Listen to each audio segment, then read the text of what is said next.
Tingnan nyo yung gulong, oh. Magkaiba yung direksyon, magkasalungat. O, di ba?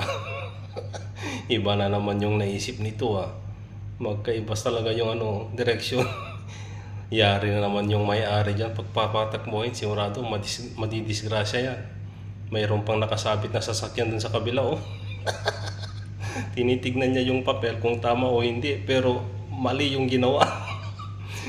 Imbes na magkasalungat. Ano yan? Yan yung parang ballerina ba yun? Yung umiikot na laruan. Oh, yan yung ginawa niya, oh. Oh. 'Di ba? Mahihilo ka na diyan. Oh, pinapatigil niya pero ayaw tumigil, oh. Pero yung kasama niya naswaba lang, tinatawanan niya yung kanyang kasama, oh. Yari ka na naman. Ay, naku, aantukin ka diyan. Naku, patigilin mo na.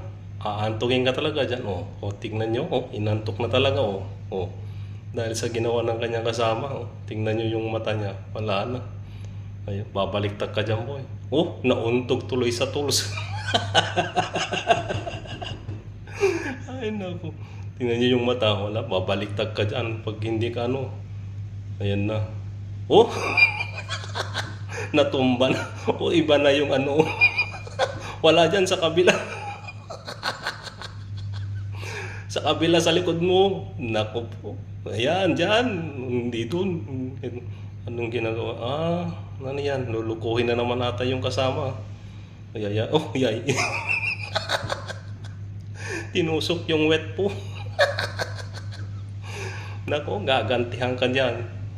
Mayayari ka dyan. Pag hindi mo yan tinigil ang kasama mo. Ayan na naman. Nagtataka na siya, oh. Isa pa, talagang yayarian ka, masasampal ka na naman dyan. Oh, ayan na, huli ka na tuloy. Kaya sampalin mo na.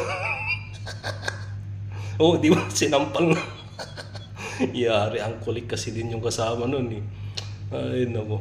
Kaya, mantakin mo, tutusukin yung wet po mo. Masakit nun.